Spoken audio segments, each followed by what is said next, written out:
Nugroho, lanjut. Ya, ya, terima kasih atas kesempatan yang diberikan Pak Paul. Salam, selamat malam.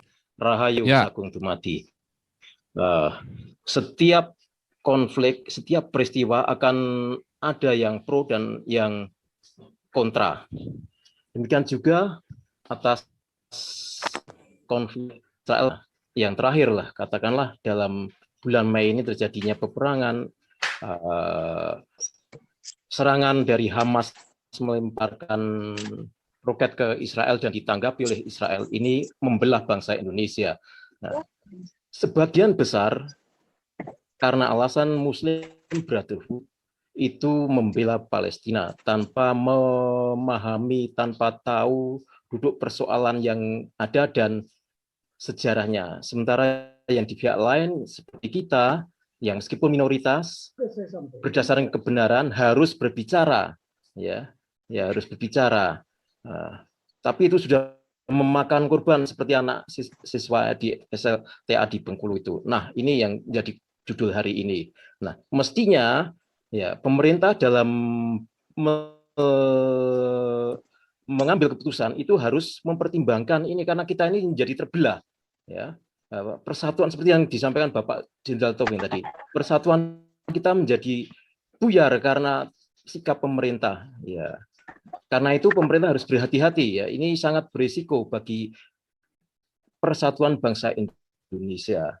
Nah, itu pemerintah harus hati-hati, jangan sampai mengambil keputusan, ya ini kan yang didukung sebenarnya sekarang ini kan bukan Palestina tapi Hamas, karena Hamas sendiri adalah teroris. Itu sangat, kenapa jadi mendukung teroris, ya mestinya kita pemerintah itu harus bijak, hati-hati gitu. Satu itu, kemudian ini perang ini telah berlanjut dan akhirnya ada gencatan senjata. Seandainya kalau secara hitung-hitungan mestinya, nah, yang senang kan ini kan Hamas. Ya, kalau secara hitung-hitungan apa namanya, dugaan saya Hamas itu kan habis amunisinya. Nah, kenapa Israel ini, saya tanya kepada Bapak Jenderal Tobing, kenapa Israel itu mau bagaimana seandainya tidak mengikuti arahan internasional tapi langsung habisi Hamas sampai dituntaskan, sampai itu pasukan Hamas itu habis, terowongan itu dihancur leburkan, peralatan mereka peluncur roket itu dihabisi, dicari sampai ke sana, itu pasti akan mengubah peta saat ini. Karena sekarang setelah gencatan senjata mereka seperti yang disampaikan mengadakan evaluasi dan menghimpun diri lagi. Nah, terus bagaimana kira-kira itu seandainya Israel itu tidak memenuhi itu tapi terus memburu mereka sampai tuntas, mereka habis. Nah, kemudian ya setelah reformasi ini kita ini mendapatkan angin segar kebebasan, ya rakyat bisa berbicara. Tetapi ada yang kebablasan karena ideologi negara sekarang berkembang, ya, seperti Hizbut Tahrir, terus khilafah, ide-ide khilafah itu masuk di Indonesia tanpa ada dulu, ketika awal munculnya tidak ditangani dengan baik. Kita tidak tegas ke periode kepemimpinan yang lama sebelum Jokowi, tidak tegas. Karenanya sekarang ketika sudah berkembang menjadi sangat merepotkan dan sangat riskan karena mereka sebetulnya sudah menyusup di berbagai lini. Nah, ini yang sangat kenyataannya sekarang ini disumsum di berbagai pihak seperti Ismail Yusanto itu yang sekretaris jurubicara HTI itu masih sangat getol, masih menginginkan Hizbut Tahrir itu, dan beberapa orang dalam sumsum yang lalu itu sangat kekhilafan mau mereka tegakkan. Ini yang sangat berbahaya. Nah, kita ini kan sebenarnya sedang memerangi, maksudnya menegakkan NKRI yang berdasarkan Pancasila agar tidak dirongrong oleh kekhilafahan. Nah, ini harus kita berani berbicara, harus berbicara, dan itu harus kita sampaikan. Tapi kok rasanya kurang berani. Pemerintah sekarang ini, aparat kurang berani, ya. Kalau PKI dulu disebut sampai berantas sampai akar-akarnya, ini kan juga mau mengganti Pancasila. Jelas kekuatannya sekarang sangat kuat. Ya. Nah, ini sangat riskan. Nah, ini kalau kita tidak, negara, pemerintah, aparat tidak bertindak tepat, ini sangat riskan bagi Indonesia tahun 2024 nanti, sangat riskan. Itu. Kemudian tadi Bapak Jenderal menyampaikan dalam judul tadi konstitusi ada 3 judul yang tadi mau ditambahkan konstitusi Undang-Undang Dasar 1945. Nah, saya tanyakan, maksudnya konstitusi Undang-Undang UUD 45 yang mana? Apakah yang sesuai sebelum diamandemen ataukah yang sesudah diamandemen ini? Itu yang menjadi pertanyaan saya. Kemudian baru kali ini ada yang menyampaikan bahwa Pancasila adalah pusat kekuatan strategis bangsa Indonesia. Nah, kalau itu disadari seperti itu, ya harus kita upayakan. Jangan sampai Pancasila ini dirongrong terus. Ya harus kita sadari, karena itu dari saat kecil memang anak-anak sekolah itu memang harus ditekankan ini pendidikan Pancasila. Kalau sekarang ada yang berusaha untuk menghilangkan pendidikan Pancasila, bahasa Indonesia sebagai kekuatan, salah satu kekuatan kita, itu sungguh sangat keblinger. Nah, saya senang dengan channel ini. Kita bersuara dan harus menyampaikan kebenaran melalui channel ini. Kalau tadi dikatakan juga informasi adalah salah satu kekuatan. Benar, saya setuju bahwa siapa yang menguasai informasi itu yang akan menentukan arah pertarungan. Nah, terima kasih Pak Jenderal. Mohon itu saja ya Pak Paul. Nanti lagi. Terima kasih.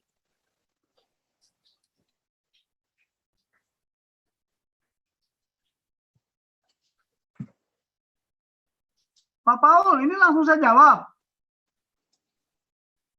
Sebentar, ini saya sign out malah. Sebentar ya. Kena asap, Oke. asap sate Ini kuda. dulu deh. Ini apa namanya? Ibu Lisbeth sudah bisa? Coba Ibu Lisbeth silakan. Kalau Coba kita dites. Maluku ya. Siap. Ya, bagus. Sinyal Lanjut. Pak Paul Ya. jelek itu. Di Roger di sini. Terima kasih Pak Paul. Selamat malam, shalom semua Ya. saudara-saudara sebangsa setanah air. Indonesia merdeka, Pancasila tetap berdiri tegak. Sudah bangun. Pak Jenderal, terima kasih untuk paparannya Pak. Untuk mengingatkan kembali kita untuk Pancasila harus dibangun di segala sektor, di segala lapisan. Enggak ada deh yang namanya itu Pancasila harus diganti dengan bendera-bendera lain lagi lah. Landasan apa lagi lah, itu nggak bisa. Saya hanya ingin bertanya nih Pak Jenderal, kalau zaman dulu itu kan Indonesia itu jajahan dari luar lah, Indonesia sampai mau dijajah. Sekarang kita mau dijajah oleh bangsa sendiri Pak. Jadi artinya Pak Jenderal pernah bilang kita seperti kayak di darurat 1. Kalau saya bilang memang situasi seperti kayak gini, darurat 1, kira-kira apa tindakan yang benar-benar strategi yang akan diambil oleh militer sekaligus keamanan bangsa ini untuk kedapatan mereka dari yang perorangan maupun kelompok yang ingin memecah belah bangsa ini. Kalaupun ada kelompok-kelompok yang memang ingin memecah belah bangsa ini, itu adalah memang teroris. Teroris itu kan sudah dunia tidak menyukai. Teroris adalah kriminal. Teroris itu adalah suatu kejahatan. Ya, kita berdoa supaya tetap Indonesia bersatu, walaupun berbineka tunggal ika, tapi kita tetap Pancasila. Teringat dulu perang antar negara, bangsa Indonesia kan nggak ditanya lu agamanya apa, tapi bagaimana bersatu itu, ayo kita bagaimana bendera merah putih itu bersatu, berdiri, ditegakkan. Nah, yang menjadi pertanyaan saya Pak Jenderal, kalaupun memang darurat 1, apakah memang bisa dikatakan ini darurat 1, dan apa langkah strategi atau tindakan yang pasti dari pemerintah atau dari kalangan militer atau dari kalangan polisi untuk menindaklanjuti hal ini? kita nggak perlu kasih ruang lagi untuk teroris bergerak yang menggurita. Saya sih jujur aja, semua kita di grup ini kita terus berdoa, tidak mustahil. Kalau di Alkitab kita, kalau kita orang Kristen, memang dikatakan bahwa bangsa Israel adalah umat pilihan Allah. Itu kan keyakinan kita. Ya kalau yang nggak keyakinan kita nggak percaya itu lain persoalan. Tapi jangan menjadikan bangsa Israel sama Palestina lagi ribut, kita di sini ikut ribut. Jangan, masih banyak PR kita di negara ini, Bapak Ibu Saudara yang terkasih di dalam bangsa Indonesia ini. Banyak kalinya itu masalah-masalah di negeri ini, banyak persoalan yang harus diperbaiki. Nggak usah pikirin bangsa lain.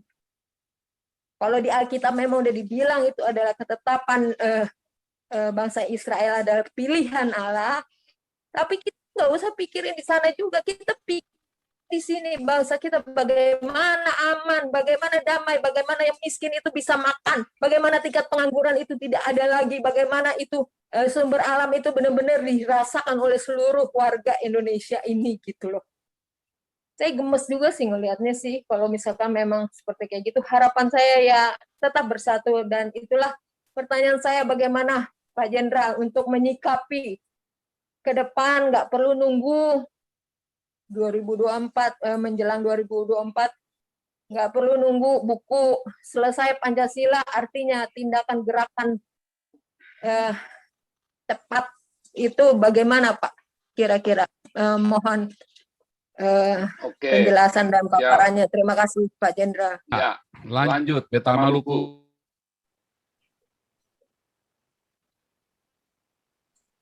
Beta Maluku. Beta Maluku.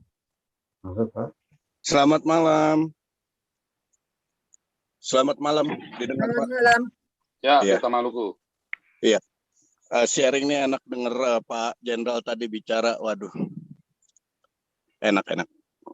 Saya pernah bilang di Facebook saya begini, jangan pernah berkata merdeka selama korupsi masih merajalela di Indonesia. Gitu. Kita ini tertindas oleh bangsa sendiri dari sisi korupsi, ekonomi, kesenjangan, rakyat miskin, rakyat kaya. Semua bermain uang untuk memperkaya diri kan. Kita lihat semuanya. Baik yang di pemerintahan, baik yang aparat, pengusaha, sampai hansip juga korupsi itu. Semuanya mental, udah jadi mental korup kita.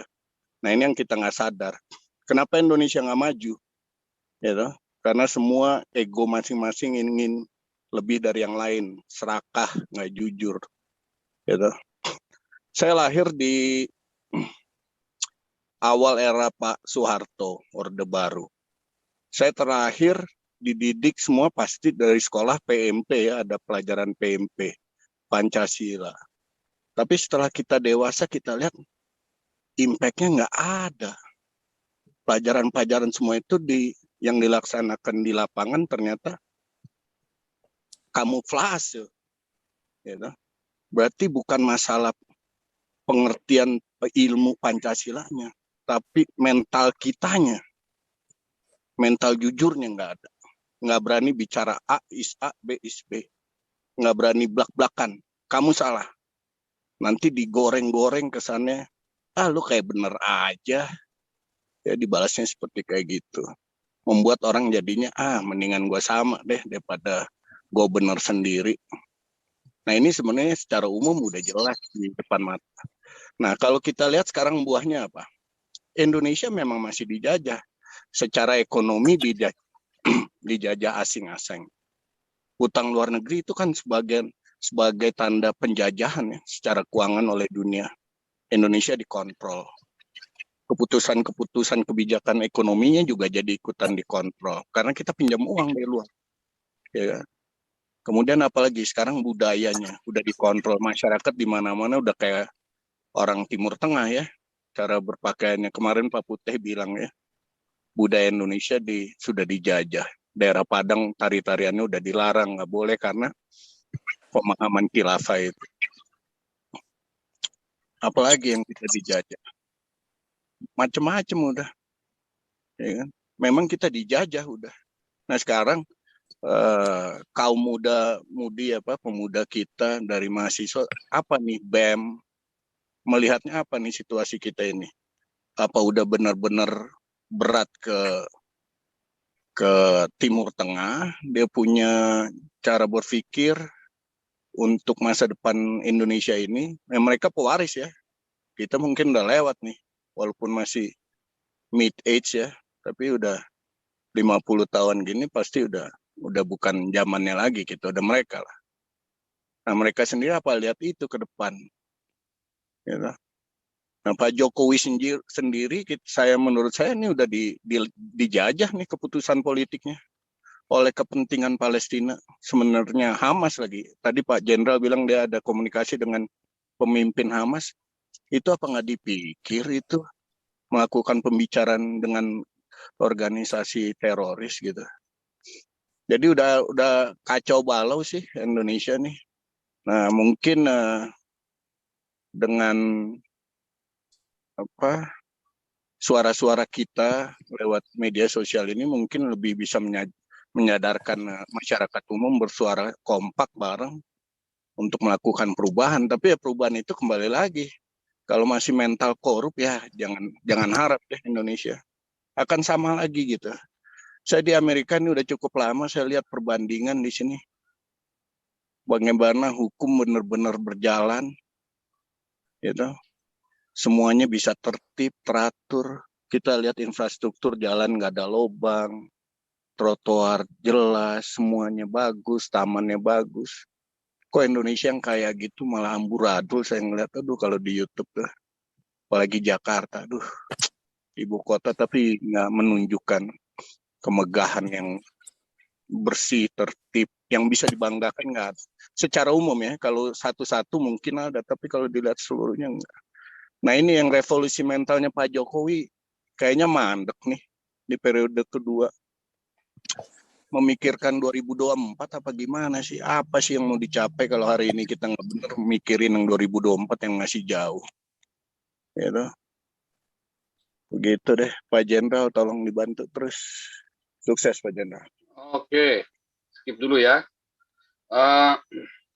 Satu lagi ya. Satu lagi, Pak Ilham, silakan. Baik, terima kasih Pak atas waktu dan kesempatannya. Selamat malam Pak Jenderal.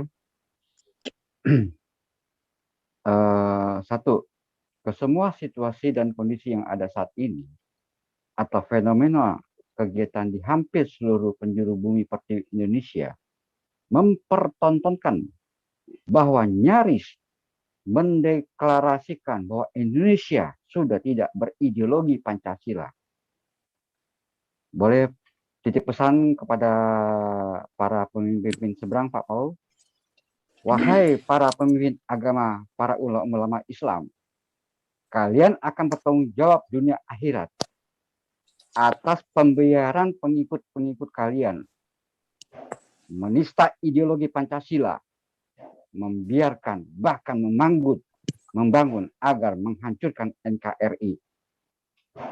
Dapatkah kita membuat semacam petisi agar dunia internasional bisa dan dapat ikut andil menjernihkan situasi negara Indonesia tercinta ini?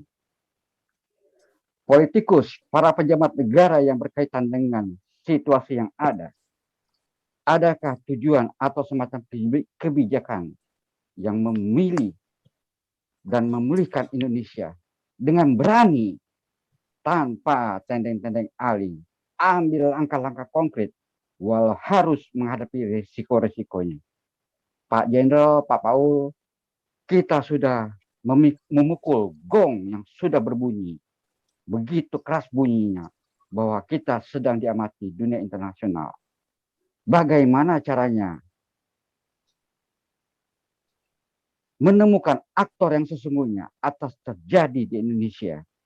Cari dalang, pemikir, pemecah belah kesatuan bangsa Indonesia, terlebih para donaturnya. Mari bersatulah saudara-saudara bahwa Indonesia masih dicintai Tuhan kita. Demikian Pak. Terima kasih Pak. Oke, kembali ke Pak Jenderal dulu ya.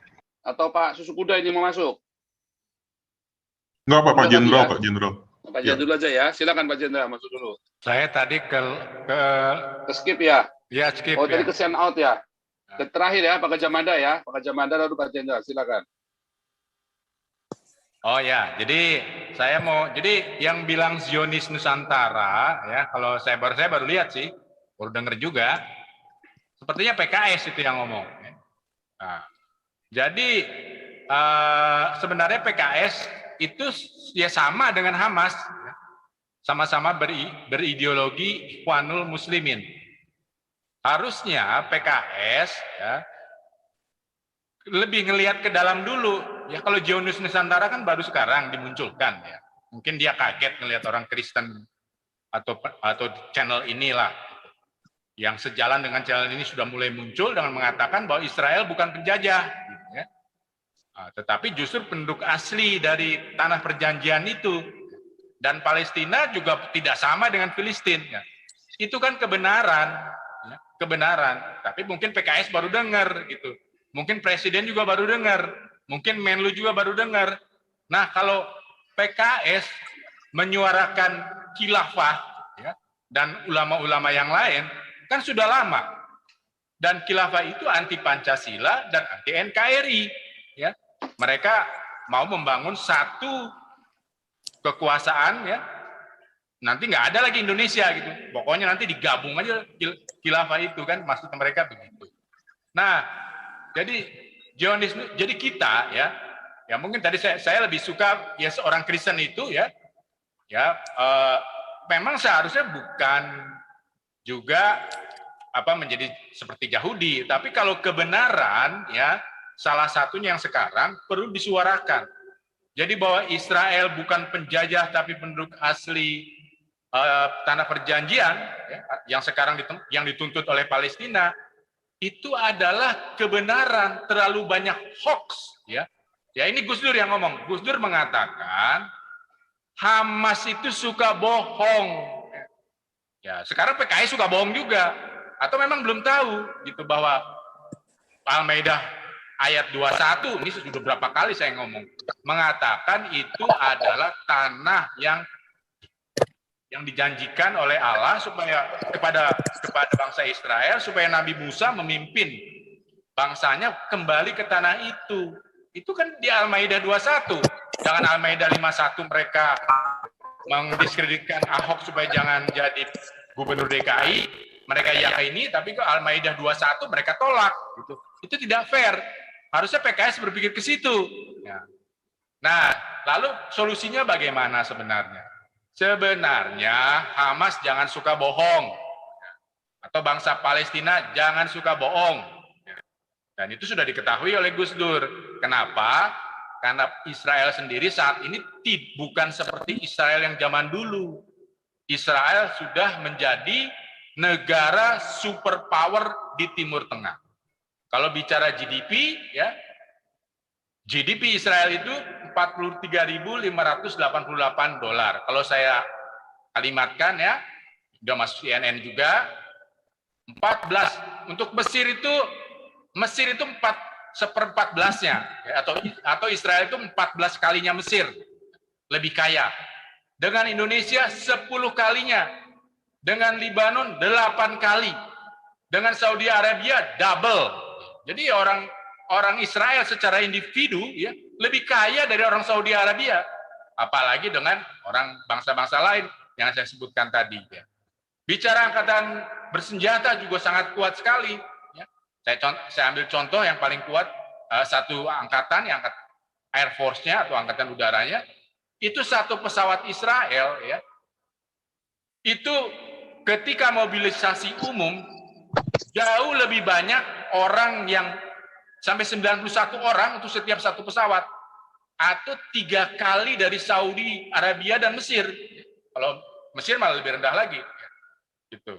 Sampai 3 kalinya. Jadi udah super power itu Israel itu. Sulit, semakin ke depan itu sulit. Satu-satunya cara hanya berunding. Kalau mereka masih meyakini Quran yang mengatakan Israel harus dilenyapkan atau dicemplungkan ke laut atau dimusnahkan, jangan-jangan mereka yang akan musnah, gitu. Karena Israel sendiri sudah menjadi negara superpower. Tuduhan penistaan agama tadi disampaikan kepada Paul Jang, ya, kalau memang di luar ada yang mengatakan seperti itu, ya karena hoax. Ya. Hoax itulah yang akan kita suarakan terus supaya Indonesia jangan dijajah khilafah. Salah satunya misalnya kalau terkait dengan Israel. Ya. Bagaimana mungkin Muhammad diceritakan dalam Al-Quran naik burak, ya, habis itu terbang dari Al-Aqsa ke Madinah, ya. Yang tertulis dalam Quran, lah Masjid Al-Aqsa-nya sendiri, ya, 70 tahun dibangun, baru 70 tahun dibangun setelah Muhammad meninggal. Jadi kan itu hoak lagi, kan? Nah, itulah dasar tuntutan Muslim, ya, kepada bangsa Israel untuk menyatakan punya hak di Yerusalem. Nah, jadi lihat 1.600 tahun loh. Jadi kalau 600 sekian itu Islam lahir sampai sekarang 2000 ya, berarti kan 1.600 hoax bisa utuh. Nah, itu yang bahaya yang mau disampaikan oleh channel-channel seperti ini dan channel-channel satelit, ya, bahwa hoax itu berbahaya kalau dipercaya. Jadi kalau kebohongan dipercaya, bahkan presiden dan Menlu saja bisa salah mengatakan bahwa Israel itu adalah penjajah. Nah, ini yang bikin keributan. Dan mungkin juga nanti yang membuat Indonesia pecah kalau diyakini. Nah, tadi saya masuk ke channelnya yang dipimpin Bang Pavel, ya. Di sana ada orang yang mengusulkan, ya, bagaimana Papua itu kerjasama lah dengan Israel. Kalau saya tambahkan, ya, Provinsi Papua lah satu-satunya yang paling berani melakukan pawai dengan bendera Israel. Ya. Daripada kayak, mohon maaf Pak Putih, ya, di mana di Aceh sekarang bank konvensional udah nggak boleh, ya, udah nggak boleh. Yang boleh bank syariah. Ya. Nah, artinya kan ada otonomi daerah seperti itu. Nah, sekarang biar ada otonomi daerah di Papua. Biar Papua seperti Ethiopia yang kelaparan dulu, bisa kerjasama dengan Israel dalam teknologi pertanian. Ya. Sekarang Ethiopia yang tadinya kelaparan, ya, yang ada lagunya juga oleh Iwan Fals sebagai bangsa yang sedang kelaparan, sekarang sudah jauh lebih hebat dari Indonesia. 3 indeks internasional terkait pangan itu lebih tinggi Ethiopia daripada Indonesia berkat dukungan teknologi Israel. Jadi kalau Papua kerjasama dalam bidang pertanian dengan Israel, jangan-jangan dia bisa menjadi satu provinsi itu bisa menjadi juara dunia eksportir agro food, ya, di Papua. Ya. Jadi begitu, itulah makanya. Jadi biar otonomi daerah itu saya usulkan, ya, supaya seperti itu digunakan oleh provinsi Papua. Jadi karena supaya memang ada beragam ini, ya, beragam. Ya, Aceh yang kayak begitu, ekstrim begitu. Nah, Papua saya dorong seperti itu. Ya. Nah, saya pikir saya cukup saja sampai begitu, sampai sekian. Terima kasih Pak Pastor. Wah, ini kalau cerita Papua ini bahaya ini. Tapi kita skip dulu yang Papua, ya. Nanti jangan dibahas, ya, Papua. Nanti. Pak Jenderal, silakan Pak Jenderal. Pak Tobing. Pak Putih dulu Pak Jenderal. Ini Pak Putih. Ya. Kemarin, Pak Putih. Ya, silakan. Pak Putih dulu, Pak. ya. Iya. Ya, Silakan Pak Putih. saya maunya kan Pak Hermawan ini nggak usah pakai Gajah Mada lah. Langsung aja, saya Pak Hermawan, kan enak. Jadi kita kan face to face sama Pak Gajah Mada. Iya, tahu tuh. Pak Gajah Mada Ini Pak Putih ini. Dukunnya made in Saya- Israel soalnya. Iya, tadi malam saya langsung search. Wah, ini ternyata Pak Gajah Mada, Pak Profesor rupanya. Tapi tenanglah. Ya, Pak Tobing, udah dapat saya Pak Tobing. Pak Gajah Mada itu Pak Hermawan. Jadi salah pun nggak apa-apa lah. Inilah saya Pak Paul. Ya, siap. Ini apa namanya? Saya dulu masih kecil-kecil. Saya kecil-kecil pernah nakal saya. Ya, saya kecil pernah nakal, besar pernah nakal. Jadi pernah saya hina tetangga saya. Mama saya bela saya, tapi bapak saya tidak bela saya. Suatu saat terbalik lagi. Saya hina tetangga karena saya merasa dilukain oleh tetangga atau merasa ya yang membuat saya tidak nyaman. Satu saat mama saya yang bela tetangga, ya marah-marah. Tapi papa saya bela saya. Tapi saya nggak pernah diusir tuh dari keluar, nggak boleh keluar rumah saya, nggak pernah diusir saya dari rumah saya. Tapi sekarang kan jadi unik juga ini Indonesia. Kita salah dikit, kalau nggak nyaman udah tinggalkan Indonesia seperti Pak Paul kan, udah tertolak dari Ibu Pertiwi.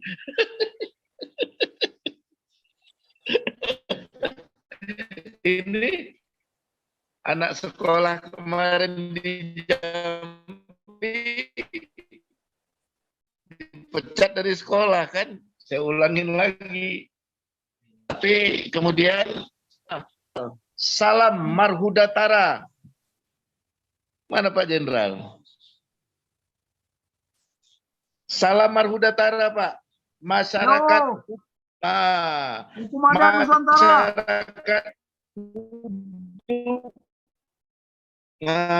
Masyarakat apa Hukum Pak? adat Nusantara. Marhudatara ya. Hukum masyarakat hukum adat Nusantara.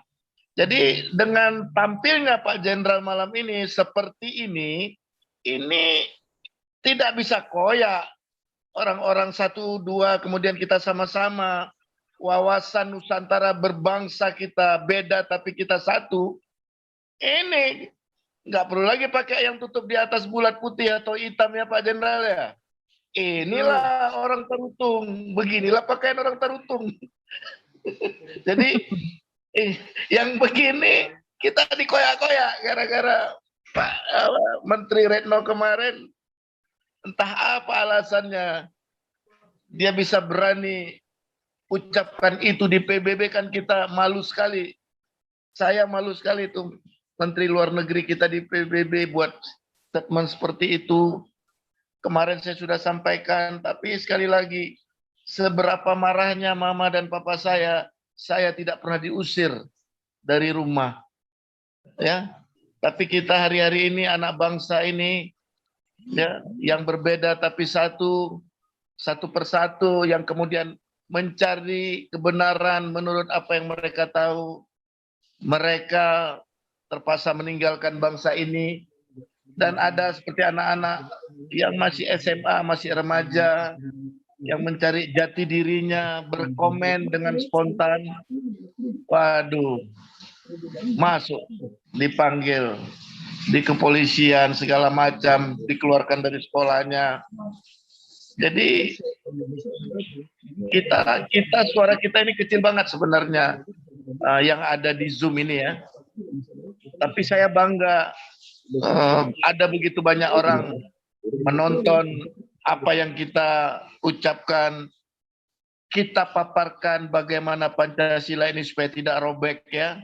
Satu lagi bagaimana supaya pembukaan undang-undang itu jangan ditafsirkan macam-macam keluar sana, karena posisi bagaimana bangsa kita ini kan diekspos itu, bagaimana pasukan kita besar-besaran dilempar ke Papua sana. Itu mengerikan sekali. Tapi kemudian tanpa kita sadari hari ini ada lagi nih langkah-langkah yang mengerikan di bangsa ini. Semoga besok pada dengar dah di media cetak elektronik. Saya nggak boleh mendahului ya apa yang terjadi hari ini di pemerintahan kita. Keputusan kita berbangsa dan bernegara Tapi kalau tidak dikeluarkan secara publik, itu saya bangga. Berarti apa yang kita lakukan malam ini berdampak di pemerintahannya. Saya yakin Pak Gajah Mada masih bisa menjadi pembisik untuk yang hal-hal yang positif, bagaimana bangsa ini tetap utuh, bagaimana bangsa ini dengan begitu peliknya, seperti yang disampaikan Pak Jenderal tadi, tanpa kita sadari pasca reformasi, undang-undang kita ini dirubah dengan sedemikian rupa, order dari beberapa kartel, sehingga kita jatuh dan bangun, membangun bagaimana anak-anak bangsa ini bisa tetap bersatu, teguh, dan kita paham. Amin.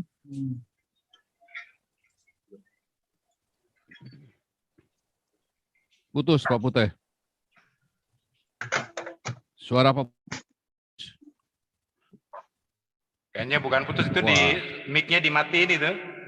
Oh, mic-nya Mungkin mati ya? kepencet. Iya, sama Pak Nah. Paul mungkin salah pencet. Enggak, ini enggak ada yang pencet, mungkin kepencet karena kan beliau pegang tangan. Pak Putih, mikrofonnya mati, dinyalakan dulu. Mikrofonnya Pak Putih. Ya, Oke. lanjut. Saya terima kasih Pak Jenderal, yang Pak Jenderal ucapkan malam ini, bagi saya malam ini suatu pencerahan. Bapak dengan tegas menyampaikannya kepada kami-kami yang muda ini dengan pakaian khas Tarutung ini Pak ya, Pak Jenderal. Yuk. Ini Pakaian Tarutung ini pakaiannya Pak. hampir, DPN apa tuh, Pak Jen? ini topi semua masyarakat hukum adat Nusantara. Wah, Amin. Markudatara ya.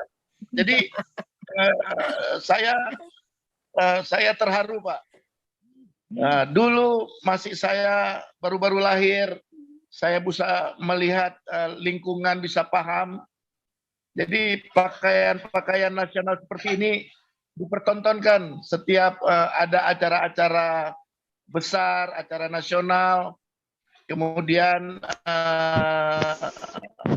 ada tari-tari tradisional Nusantara, masih pakaian asli Nusantara, tidak dicampur adukkan dengan berbagai macam etnik-etnik yang bukan dari Nusantara. Tapi hari ini terima kasih Pak Jenderal, saya terharu, saya bangga punya salah satu jenderal di Zoom ini yang terus memberi kita hangat mengerti bagaimana tentang merawat Pancasila, merawat Undang-Undang Dasar 45 dari busuknya para oknum, ormas atau apapun posisi, sadari benar-benar ingin merobek kesatuan kita yang berbeda-beda ini, mulai dari Sabang sampai Merauke. Nah, untuk itu ke depan saya rindu ya. Sebenarnya buku yang sedang dibuat oleh Pak Jenderal ini satu permulaan, tapi sebenarnya setiap malam dari Zoom meeting yang kita lakukan ini, kalau ada hal-hal positif, siapapun yang mengucapkannya, kemudian punya efek yang sangat baik untuk kita memberikan masukan kepada anak bangsa ini, kepada yang memiliki otoritas dimanapun posisi mereka, minimal mereka pernah dengar. Kita sudah bahas di tempat ini. Terima kasih Pak Paul. Saya bangga juga punya orang Indonesia seperti Bapak. Dengan berbagai terkangan, Bapak bisa kumpulkan kami-kami di Zoom ini, sehingga kami dengan berbagai latar belakang ilmu, latar belakang hidup, mungkin masa lalu kami juga tidak baik-baik amat, tapi kami hari ini ada di antara bapak-bapak semua, mewakili anak bangsa ini yang berbeda-beda, tapi kita satu di dalam Zoom ini, ingin membuat Indonesia lebih baik lagi. Tuhan Yesus berkati. Amin. Silakan Pak Paul. Jenderal langsung luar biasa. Baik. Bentar ya. Oh, sudah unmute ya. Jadi begini, Ya. Pak Nugroho tadi bertanya, undang-undang dasar yang mana? Kan begitu.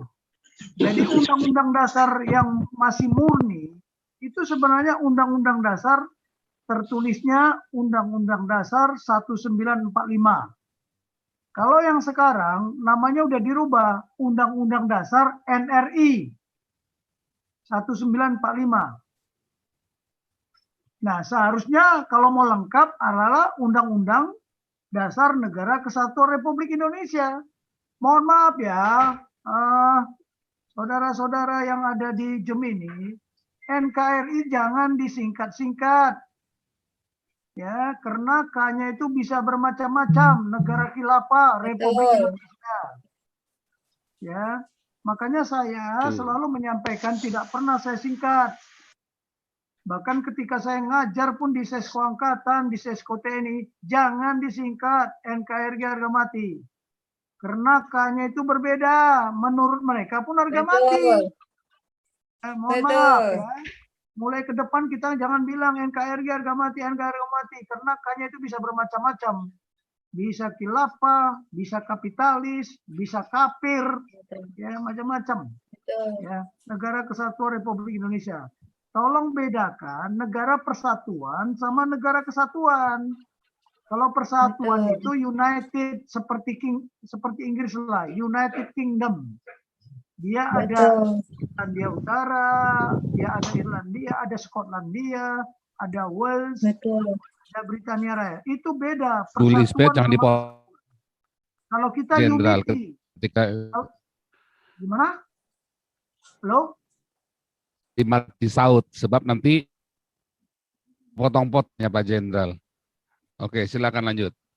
Nah, jadi itu. Jadi mohon maaf ya, saya ngajarkan sama TNI itu jangan NKRI harga mati. NKRI abadi, Negara Kesatuan Republik Indonesia abadi. Jangan disebut mati-mati. Nanti betul-betul mati baru tahu apa itu maksudnya harga mati. Makanya kita konflik terminologi. Makanya saya katakan dari awal, saya masuk ke Gemini bahwa kita ini konflik terminologi dan konflik paradigma. Paradigma contoh, bela Palestina, musuhi Israel, atau tidak dua-duanya.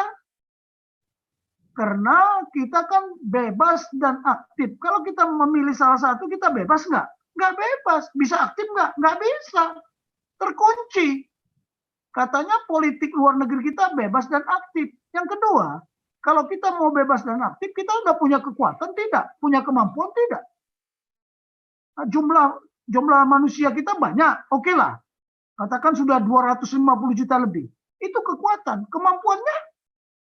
Ya seperti Pak Gajah Mada tadi bilang, ketahanan pangan. Ketahanan pangannya Ethiopia itu udah ranking 6. Kita ranking 60. Coba bayangkan. Negara apa ini?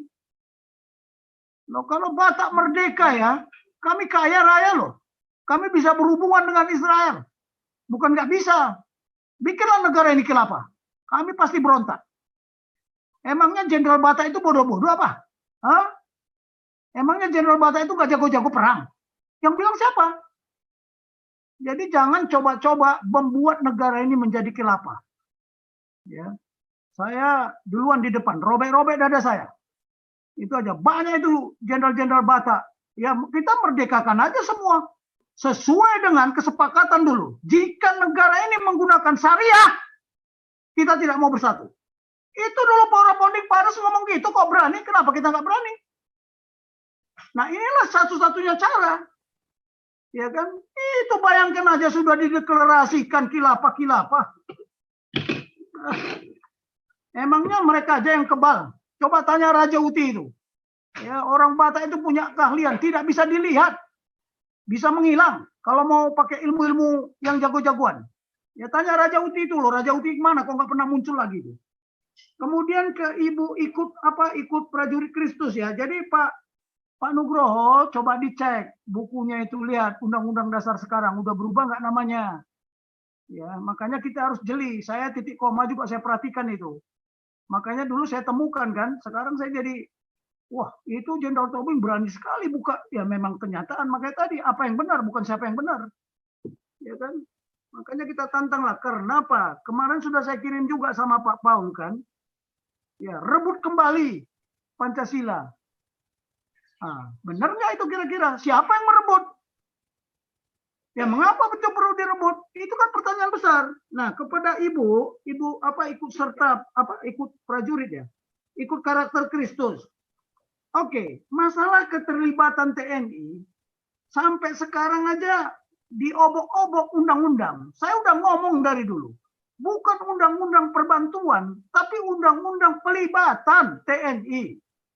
Sekarang aja coba undang-undang anti teroris. Saya sudah dari awal tidak setuju undang-undang anti teroris, tapi undang-undang anti dan counter teroris. Antara anti dan counter itu berbeda. Masalah pelibatan TNI aja repot. Tapi kan doktrin kita apa? Doktrin kita kan doktrin pertahanan keamanan rakyat semesta. Ngerti nggak maknanya? Itu malah Ketua Komnas HAM kok rakyat dilibatkan. Loh itu memang doktrinnya. Jadi menghadapi teroris itu doktrin dengan doktrin, bukan undang-undang. Manalah pula kata orang Medan, doktrin apa teroris itu takut sama undang-undang? Ya nggak takut dia sama undang-undang, sama kitab suci aja nggak takut, apalagi undang-undang. Makanya saya bilang, saya udah pernah debat itu. Saya bilang menghadapi teroris doktrin dengan doktrin, undang-undang yang ada mendukung apa? Pelaksanaan operasi penanggulangan teroris. Jadi situasi sekarang, contoh, ibu tadi mengatakan, saya nggak pernah mengatakan darurat satu.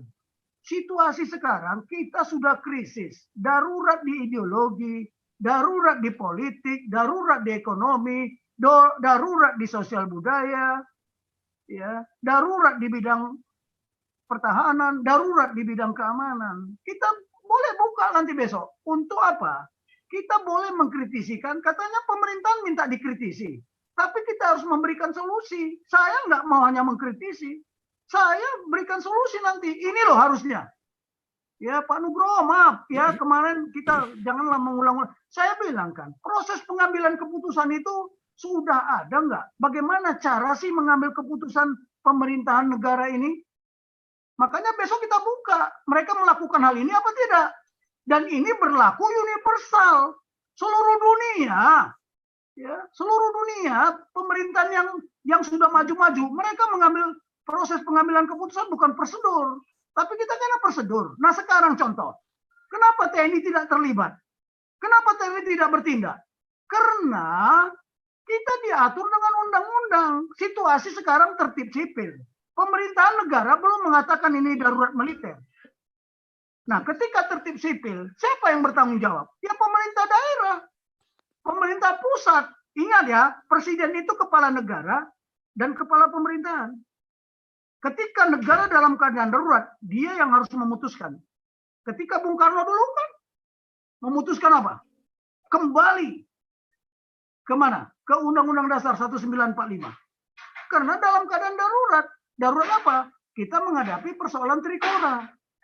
Nah, dari tertib sipil itu kalau eskalasinya, ya kalau bertahap ya perubahannya itu istilahnya eskalasinya landai-landai. Dari tertib sipil, darurat sipil. Ketika darurat sipil, siapa yang mengambil alih? Udah ada aturannya. Dari darurat sipil ke darurat militer, dari darurat militer ke darurat perang. Sekarang situasi kita sudah situasi yang bagaimana? Ini keputusan pemerintah. Ya, keputusan pemerintah. Dan ini ya harus kelanjutan dari kebijakan pemerintah. Ya, war, ya kalau bahasa strateginya war is the continuation ya policy. Ya. Policy itu policy atau politik negara, bukan politiknya partai. Ya.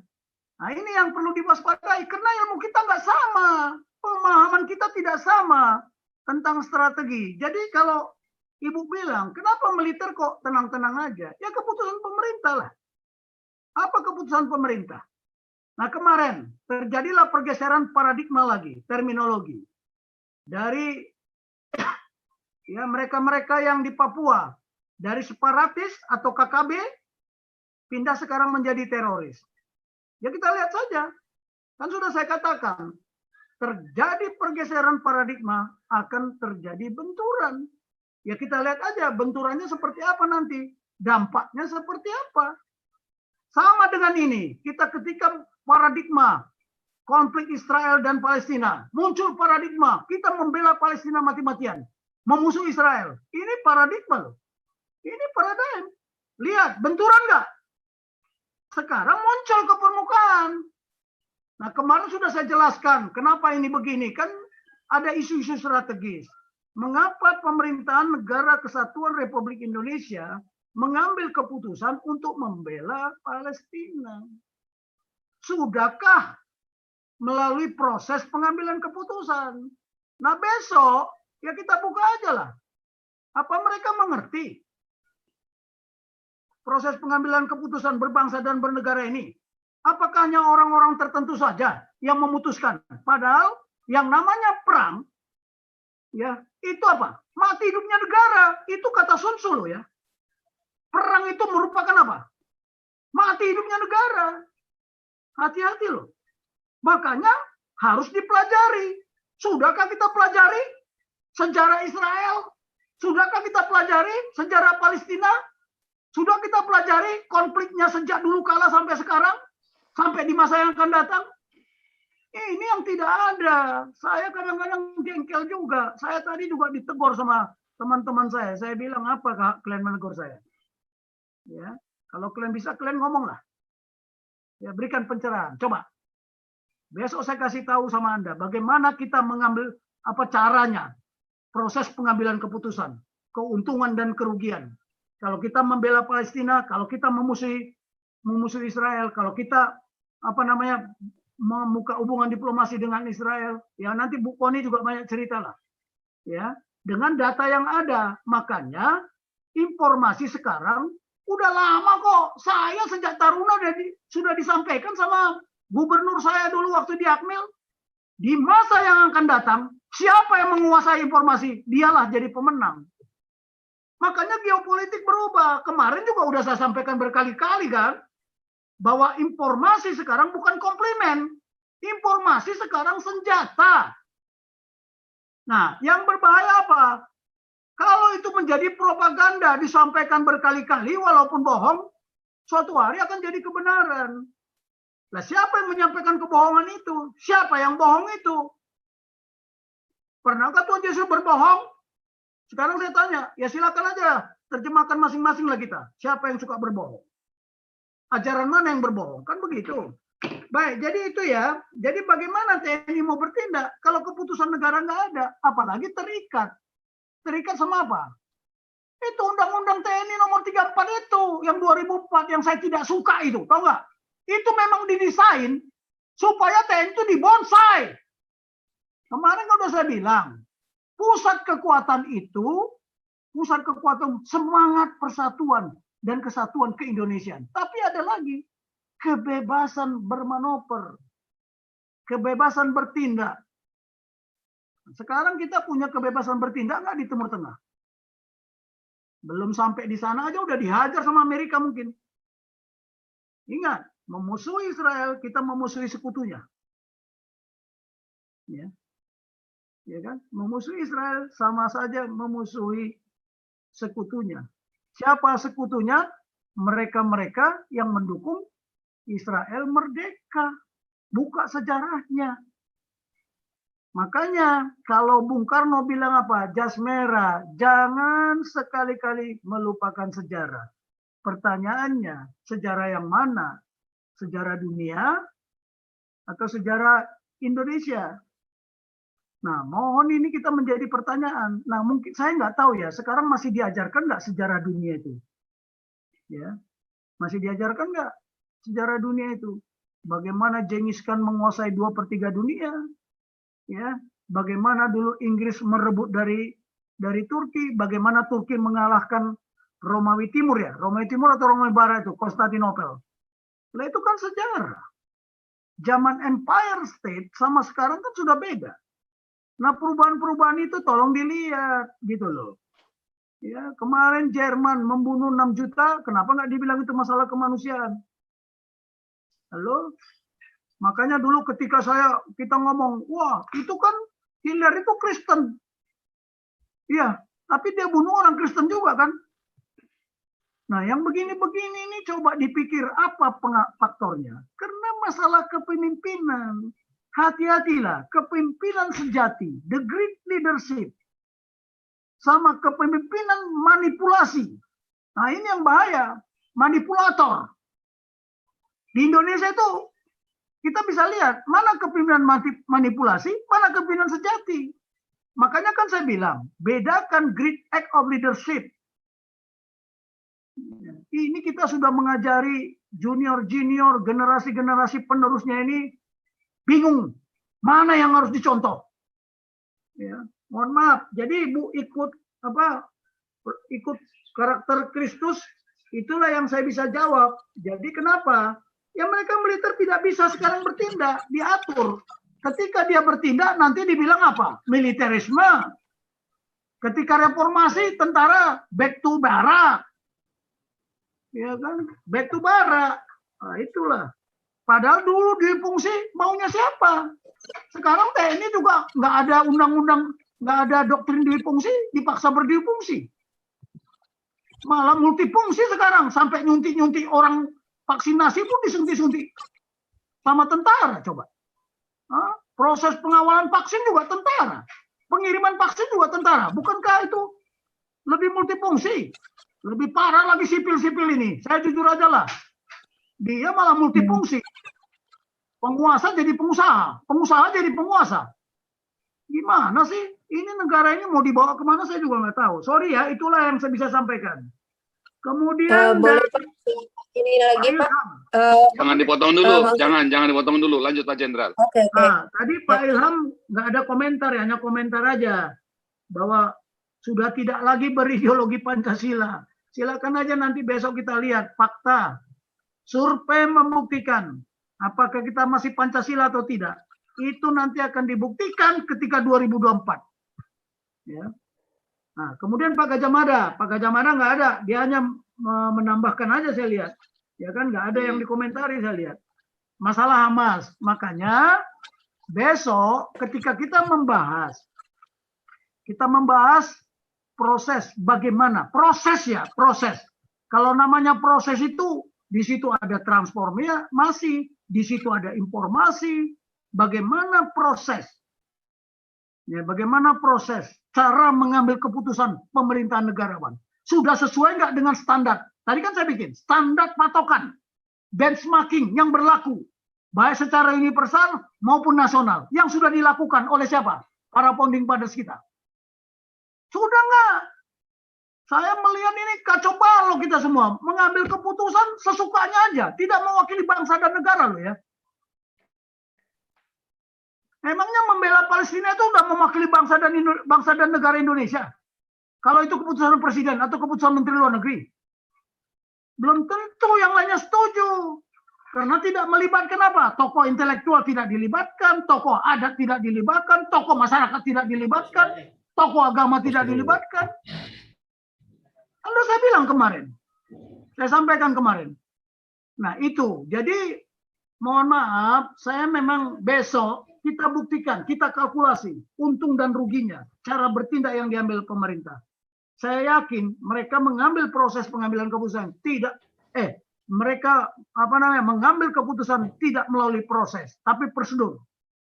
Cilakanya lagi, kita tunduk kepada organisasi yang merugikan pemerintah, yang merugikan bangsa dan negara, ya kan? Jadi kalau saya sampaikan, apa yang mau dibikin? Kalau kita mau membela Palestina, mau ngirim pasukan ke sana, mau mengirim pasukan. Saya bilang kemarin apa? Bedanya dukungan dengan bantuan. Kalau dukungan kita terlibat langsung, kekuatan dan kemampuan dikerahkan, kemampuan militer, kemampuan intelijen, kemampuan logistik, semua dikerahkan ke sana. Kemampuan teknologi informasi, kemampuan perang informasi, kemampuan perang elektronik, mampu menghadapi Israel. Lalu tanya dulu, kita belum sampai ke sana, ya, belum ada kekuatan kita. Makanya lebih baik kemarin kita tidak mendukung satupun. Bukan urusan kita, tetapi kalau kita diminta menjadi pasukan perdamaian, ya memang itu yang tertulis di konstitusi. Apa benar kita melaksanakan konstitusi? Ya perintah konstitusi yang kelima, ikut serta dalam ketertiban dan perdamaian dunia itu. Kalau kita memihak, ya enggak lah. Ya enggak lah, ya. Sorry aja lah. Mana buktinya? Ayo kita buktikan sekarang. Ya, mengirim pasukan peacekeeping aja ke Libanon itu udah Israel saja sudah menolak kok. Menolak dia. Yakin ini Indonesia tidak memihak. Karena dia tahu selama ini Indonesia tidak suka dengan Israel. Tapi masih bisa dikirim. Kenapa? Perjuangan, lobby. Biar tahu aja. Ya nanti besok ya ada waktu saya tayangkan semua itu. Ya bagaimana perjuangan kita-kita ini ya.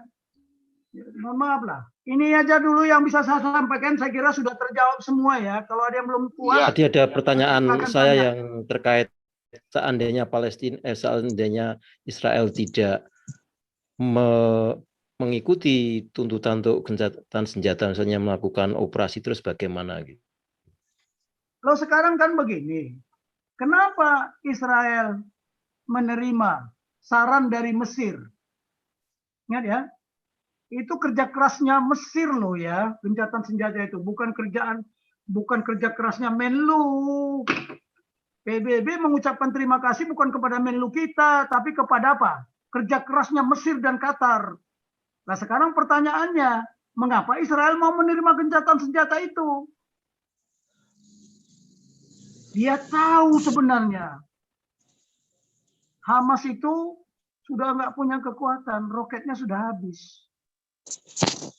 Ngerti nggak? Dia perlu melakukan persiapan, konsolidasi. Itu yang pertama. Ini analisa militer. Yang kedua, dia siap-siap menghadapi siapa? Negara yang di belakang Hamas.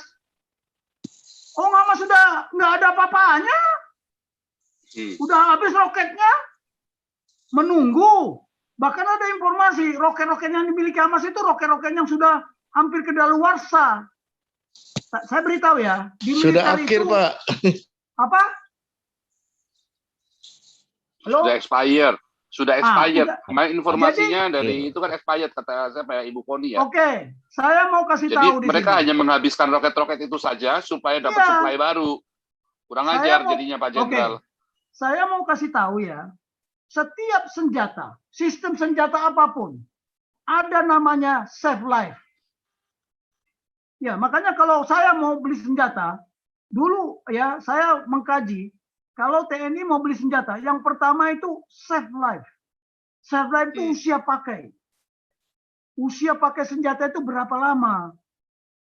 Ya, peluru kendali yang kita beli itu ada usia pakainya. Dulu kita beli Rapir, usia pakainya itu cuma 5 tahun. Begitu dia tidak ditembakkan tahun keempat, ya percuma. Nanti ditembakkan malah ngantem diri sendiri. Nah, seperti sekarang roket-roket yang dimiliki oleh Hamas, usia pakainya udah berapa lama? Udah apa? Udah expire apa belum? Nah, itu satu. Yang kedua, syarat yang kedua kan kemarin udah saya sampaikan. R&D-nya, mungkin roketnya yang dipakai yang masa lalu itu sudah nggak dikembangkan lagi teknologinya. Sudah teknologi yang usang, muncullah roket-roket baru. Nah, roket baru belum terkirim. Nah, belum terkirim. Terkirim kemana? Ke pasukan Hamas. Karena Israel sudah memblokade itu. Bacalah, sudah memblokade itu. Ya. Di perbatasan. Nah, Israel konsolidasi. Ya dia terima aja gencatan senjata itu. Tapi dia lagi memancing sebenarnya. Siapa ular-ular beludak di belakangnya itu? Itu kalau saya jawab ya, ini analisa militer. Makanya saya bilang setiap perang itu begitu minggu ke-7, 7 hari itu konsolidasi, menyusun lagi, menyusun apa? Menyusun rencana perang berikutnya, konflik berikutnya jika terjadi, what if? Ya, what next and what if? Sekarang kalau umpamanya perang ini melebar, ya seperti Pak Endro Prileso bilang apa? Oh ini bisa meluas. Oh bisa. Jika meluas terus bagaimana? Emangnya Amerika, Inggris semua nggak standby? on call semua itu. Mohon maaf. Ya, mohon maaf, on call semua. Bahkan itu mengapa mereka membagi komando gabungannya? Ada di US CENTCOM, ada US Indepacom, bahkan komando gabungan itu terdiri komando tugas-tugas gabungan. Yang ada di Guam itu namanya komando tugas gabungan. Begitu terjadi apa-apa di Papua, udah masuk 1 jam dia udah masuk di situ dan udah latihan kok. Kita siap nggak? Jangankan siap. Kalau mereka udah siaga, kita siap aja belum. Mau dicek, boleh.